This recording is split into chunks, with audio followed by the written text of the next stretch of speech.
Bonjour, Michael Miguer.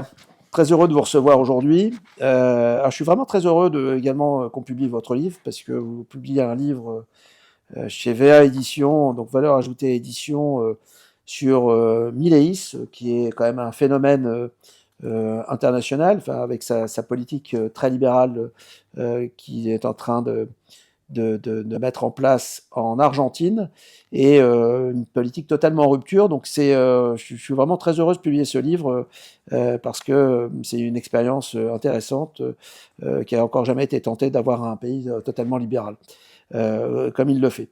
Alors pour vous présenter, vous êtes le patron d'un think tank qui s'appelle l'Institut pour le Progrès. Vous êtes également un entrepreneur, donc vous avez créé des entreprises de conseil.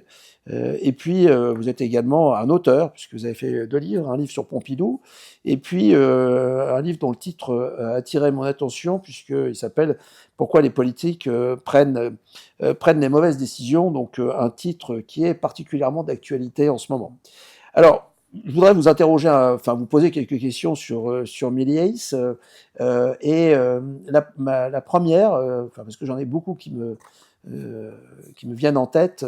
La première, c'est échec ou succès. Alors c'est peut-être trop tôt pour dire que c'est un échec ou un succès, mais lorsqu'on lit la presse, très souvent, on lit qu'il y a eu une explosion de la pauvreté, qu'il a certes fait baisser l'inflation, qu'il est arrivé dans une situation très difficile en Argentine, mais que sa politique ultralibérale est une politique qui finalement se fait au détriment des plus faibles. C'est vrai qu'il y a une couverture de la presse qui est particulièrement négative. Le mot déjà d'ultralibéralisme ou libéralisme radical, on voit que ce sont des qualificatifs qui sont pour connoter négativement, mais qui n'ont pas de réelle définition ou de réelle valeur sur une analyse académique et économique pure. Ce qui est vrai, c'est qu'il a mis en forme une véritable rupture, à la fois par le fait qu'il ait arrêté le déficit, qui était un déficit chronique, qu'il a arrêté les dépenses publiques qui étaient beaucoup trop élevées, ce qui a permis de faire baisser l'inflation. C'est un sujet sur lequel il a publié de nombreux articles, de nombreuses études en tant qu'universitaire et en tant qu'économiste, puisqu'il est docteur en économie et d'avoir arrêté le déficit, d'avoir, en un mois seulement, d'avoir réduit le déficit extérieur, d'avoir baissé les dépenses, et après par la suite donc d'avoir baissé le taux de la pauvreté, d'avoir augmenté les salaires réels, c'est des choses qu'on n'a pas l'habitude de voir, en tout cas nous, dans les pays occidentaux, depuis très très longtemps. Et ça, il l'a fait en un an seulement. Ce qui est vrai, c'est que dès le début, quand il est arrivé, il a dit voilà, c'est une thérapie de choc, il va y avoir un peu de casse sur les premiers mois, mais au bout du chemin, on va retrouver la prospérité et il n'y a pas d'autre alternative.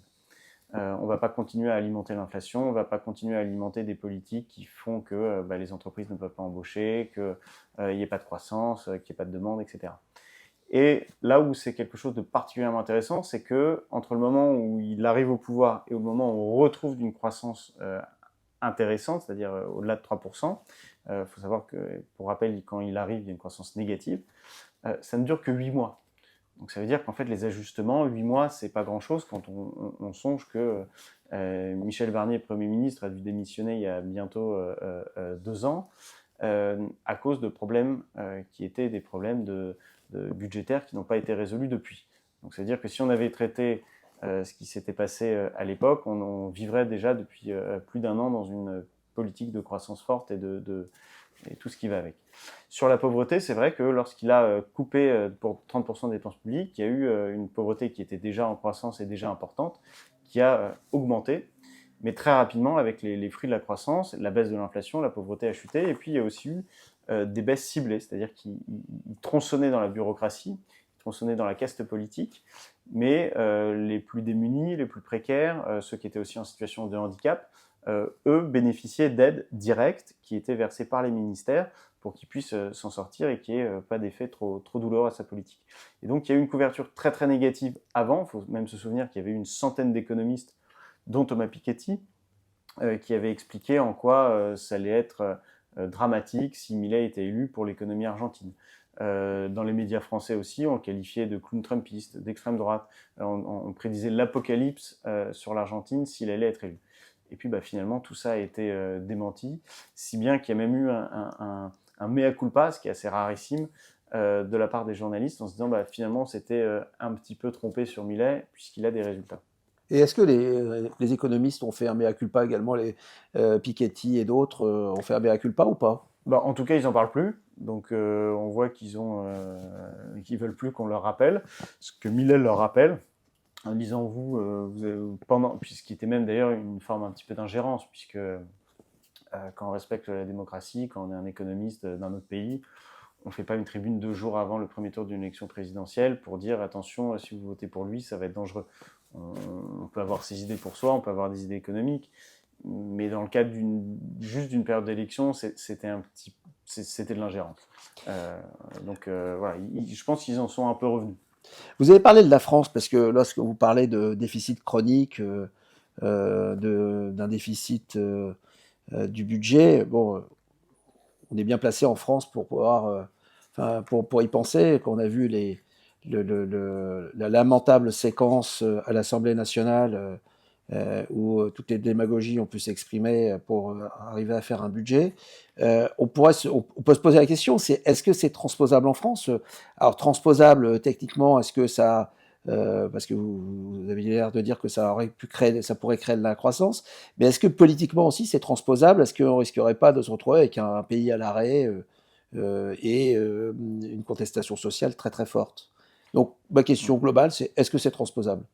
Alors, réponse globale, oui.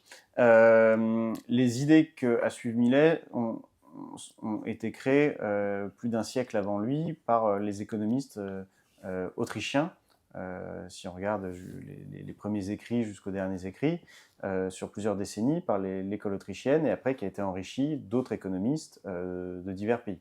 Les idées qu'il a suivies ne concernaient absolument pas l'Argentine des années 2020. C'est des idées générales, globales, sur le marché, son fonctionnement, qu'est-ce qui fait qu'un marché peut fonctionner, peut créer de la richesse ou non. Et ce raisonnement-là, il est totalement applicable à la France. Sur l'aspect, est-ce que ça peut marcher d'un point de vue électoral? L'Argentine n'était absolument pas prédisposée à ce qu'il y ait une offre qu'on qualifie donc de libérale, de rupture ou radicale, puisse l'emporter. Au contraire, l'Argentine était socialiste depuis des décennies et poursuivait les mêmes politiques de déficit chronique depuis près de 50 ans. Et donc, il était même impensable que quelqu'un comme Milei puisse être élu. Ce qui est exactement le cas aussi en France. On a une surétatisation, mais on a une surétatisation et avec un déclin qui est continu, qui est plus récent. Il faut se rappeler que il y a une cinquantaine d'années, sous Georges Pompidou et sous l'impulsion aussi donnée par le général de Gaulle, la France était le pays le plus en croissance d'Europe. La France était le pays qui avait les plus grandes innovations technologiques d'Europe et même au monde, avec ses centrales nucléaires, le Concorde, la fusée Ariane, les TGV. On était en avance sur notre temps. Et en fait, par de mauvaises politiques, on a maintenant un déficit chronique, on a un pouvoir d'achat qui stagne, on a des prix qui sont de plus en plus élevés, on a une classe dirigeante d'entrepreneurs ou de jeunes actifs qui vont s'exiler pour pouvoir vivre des fruits de leur travail, ce qui était mais totalement impensable il y a quelques années ou une décennie seulement. Et donc dans ce contexte, on voit qu'il y a politiquement un certain nombre de mécontentements qui s'expriment par des partis qui ne sont plus les partis traditionnels de gouvernement, puisque lors de la dernière élection, le Parti socialiste a fait 1% et la droite de gouvernement a fait autour de 4%. Et quand on est dans une situation d'usure, d'essoufflement intellectuel, d'usure idéologique, de perte de repères, eh bien, il faut se tourner vers les idéologies qui peuvent marcher. Et non seulement cette idéologie-là peut marcher, mais en plus, avec Javier Milei, elle a fait la démonstration que c'était applicable, que ça marchait, et qu'aujourd'hui, la population est dans l'ensemble très, très satisfaite, puisqu'il vient de remporter les dernières élections législatives, alors même qu'il n'avait pas de parti politique qui était représenté au Parlement avant. Et donc, c'est une véritable leçon qu'on peut parler de politique, on peut parler des solutions libérales qui existent, on peut les mettre en œuvre, on peut avoir des résultats, et on peut on peut contenter la population suite à la mise en œuvre de ces politiques. Mais concrètement en France, si on mettait en place ne serait-ce que 10% des mesures qu'il a prises dans son pays, vous ne pensez pas qu'on aurait une colère sociale terrible? Parce qu'il y a deux dimensions, il y a la dimension efficacité économique, il y a la dimension politique. Est-ce que vous pensez que ça peut être jouable de le faire? Ben, je pense surtout qu'il n'y a pas d'autre choix en réalité. On ne peut pas continuer à sacrifier une jeunesse, à endetter la prochaine génération, à alimenter un schéma de Ponzi qui va tôt ou tard éclater à la figure des gouvernants. Moi, je m'intéresse depuis très longtemps au sujet des dépenses publiques, des déficits. Et puis, quand j'en parlais, on me disait, en gros, t'inquiète pas, il y a des adultes autour de la table qui feront que ça ne dérapera pas trop.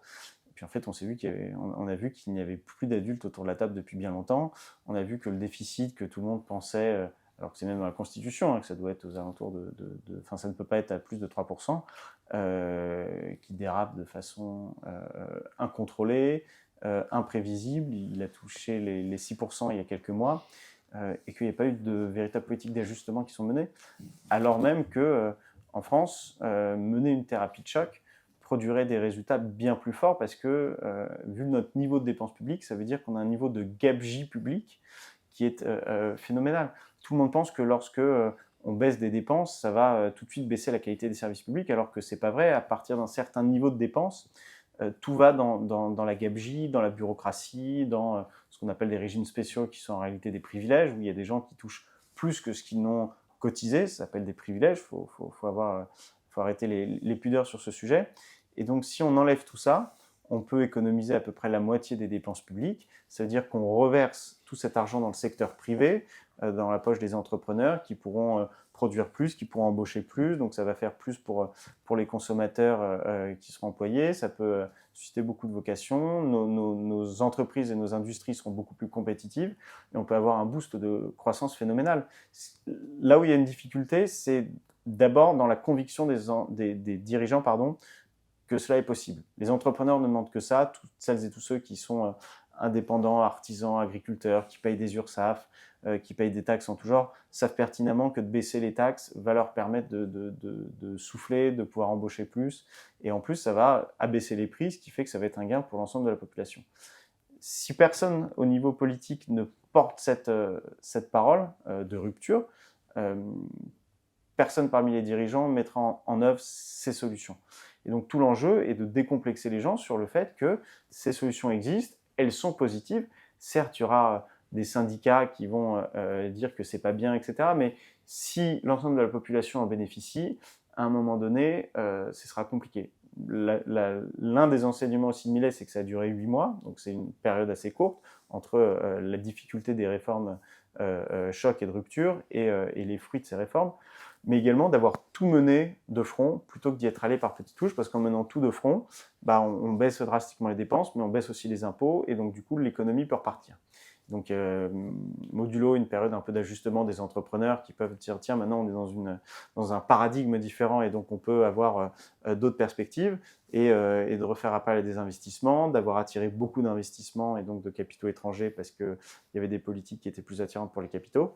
Mais ça a marché. Il n'y a aucune raison que ça ne marche pas en France. Au contraire, il y a des raisons pour lesquelles ça marchera encore mieux en France. Mais le défi avant ça, c'est de mener la bataille culturelle. C'est ce qu'a fait Millet pendant des années, en suivant même les recommandations, notamment de Murray Rothbard, sur la politique culturelle, de bataille culturelle qui était à mener avant de mettre en œuvre ces politiques libérales. Mais pour conclure et pour reprendre une phrase d'un stratège électoral qui s'appelle Sir Linton Crosby, on ne nourrit pas le cochon le jour du marché, et donc il faut, avant les élections, mener la bataille en expliquant ce qui s'est passé, à débattre aussi de qu'est-ce qui, d'un point de vue pratique, pourrait être mené en France. Est-ce que c'est par voie réglementaire, par décret, par réforme, comment on associerait les différentes professions, les différents représentants, etc. Mais en tout cas, il faut aller dans cette direction et avoir cette vision qu'il faut arrêter un déficit, qu'on ne peut plus sacrifier toute une génération, et qu'on peut et qu'on doit renouer avec la prospérité individuelle et collective. Mais j'entends vos arguments, mais aujourd'hui, on a l'impression que le libéralisme est un repoussoir pour les partis politiques, parce que finalement, il n'y a pas un seul parti politique qui se revendique du libéralisme. À gauche, bon, alors, les socialistes nous parlent de Zuckman et de Piketty. À droite, vaguement, le bloc central qui peut se revendiquer par certains moments du libéralisme, mais dans les faits, bon, on se rend compte que c'est pas le cas. Est-ce que il y a des personnes qui émergent ou c'est vraiment, enfin, il va falloir mener cette guerre culturelle pour qu'il y ait des partis politiques qui commencent à s'intéresser à ces sujets? Bah, c'est exactement l'Argentine de Milei avant Milei. Comme il le disait dans un podcast qui a été vu par l'ex-freeman d'un podcasteur américain, il disait avant lui, le libéralisme était teinté de façon très très négative. Lui a réussi à le rendre populaire, positif, en expliquant qu'en fait c'était le seul moyen de recréer des richesses et d'arrêter l'appauvrissement que le socialisme fatalement engendre.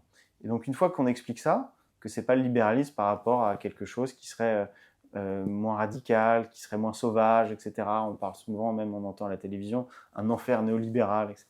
Mais en réalité, le libéralisme, c'est un système par rapport à un autre, qui en l'occurrence est le socialisme ou le dirigisme, c'est-à-dire il n'y a pas de degré, soit vous confiez à l'État la gestion des entreprises, soit vous confiez aux entrepreneurs, et dans ce cas-là, vous êtes dans un système capitaliste et libéral. Bien sûr, il y a des systèmes capitalistes qui ont des dysfonctionnements, bien sûr il y a des inégalités, etc. Mais les inégalités ne peuvent exister que lorsqu'il y a de la création de richesse. Le seul moyen de ne pas avoir de système où il y a de l'inégalité, c'est que tout le monde soit pauvre, comme sous l'Union soviétique ou la Corée du Nord aujourd'hui. Là, vous êtes sûr que vous n'avez pas de problème d'inégalité. Mais avoir des problèmes d'inégalité est un luxe que seuls les pays développés, riches et qui ont connu de la croissance peuvent avoir. Donc oui, parler d'égalité ou d'inégalité, c'est très bien, mais si on en est là, c'est parce qu'on a rejeté des systèmes qui sont collectivistes et qui appauvrissent ces situations. Et l'une des grandes victoires de Milei est d'avoir justement renversé cette fenêtre d'Overton, renversé les termes, et en expliquant que en fait, le populisme, c'est le socialisme, parce qu'on promet des belles choses, et en réalité, ça ne tient jamais, et on appauvrit à chaque fois le peuple. Et d'ailleurs, pas plus tard qu'il y a quelques semaines, vous avez sûrement remarqué le nouveau maire de New York qui promettait de la gratuité partout, qui s'est fait élire, et puis arrivé au pouvoir, il regarde les budgets, il dit « ah bah non, en fait, c'est pas possible, donc on va augmenter des impôts, sur la gratuité, on va pas pouvoir le faire, parce qu'on n'a pas les moyens de le faire. » C'était la phrase dans les années 80 que le problème du socialisme, c'est qu'on arrive très vite à bout de l'argent des autres, à court d'argent des autres, pardon. Et donc c'est une bataille culturelle qu'il faut mener, qui est en train d'être menée, puisque en philosophie, il y a toujours cette idée de plus vous poussez une énergie, plus il y a une énergie contraire qui augmente dans le même moment. Et en fait, certes, on a une poussée totalement délirante de dépenses publiques, on a des créativité de personnalités militantes socialistes et économiques sur des volets économiques comme justement Zuckman ou Piketty, mais ça fait sortir du bois un certain nombre d'entrepreneurs ou de gens qui disent « mais attendez, juste c'est pas possible, là vous dites n'importe quoi », et donc ça alimente aussi un contre-débat, et je pense qu'à un an d'une présidentielle, c'est le moment d'alimenter un contre-débat, d'expliquer quels sont les meilleurs moyens de faire de la prospérité. D'ailleurs, ce qui est quelque chose qui a poursuivi Milei, qui est quelque chose de fondamental, c'est qu'en fait les socialistes, à la fin de l'Empire soviétique, avec l'Union soviétique et puis les pays du pacte de Varsovie, se sont aperçus qu'ils ne pouvaient plus dire, ils ne pouvaient plus laisser penser que en fait, le socialisme marchait économiquement. Et donc depuis, ils vont vers des dérivatifs qui sont la lutte climatique, qui sont d'opposer les hommes et les femmes, d'opposer les jeunes et les vieux, d'être sur plein d'autres sujets, ou les inégalités, etc. Mais pas sur l'efficacité du modèle socialiste qui serait meilleur que le modèle libéral. Donc il y avait déjà des victoires. Le problème, c'est que les pays occidentaux et libéraux ont laissé aller la guerre culturelle. Et ce qui est d'ailleurs très intéressant depuis la victoire de Milei, c'est que quasiment l'ensemble des pays d'Amérique du Sud ont basculé vers la droite libérale depuis son élection, parce qu'il forme un exemple formidable de thérapie de choc qui existe et qui peut fonctionner. Michael Migueret, merci pour cet entretien. Alors, j'incite à lire ce livre parce que c'est vraiment un livre passionnant et sur en fait, une innovation de rupture en matière politique, puisque il a testé des choses qui sont quand même assez étonnantes. D'ailleurs, le personnage est étonnant lui-même, parce que lorsqu'on le voit qui se déguise en super-héros ou qui fait, je crois qu'il est dans un groupe de rock également. Donc c'est un personnage assez étonnant. Et donc ce livre est vraiment intéressant parce qu'il offre une alternative à de nombreux systèmes, et d'être allé aussi loin et avec finalement autant de succès, c'est extrêmement intéressant d'étudier ce phénomène Milley. Merci et à bientôt. Merci beaucoup.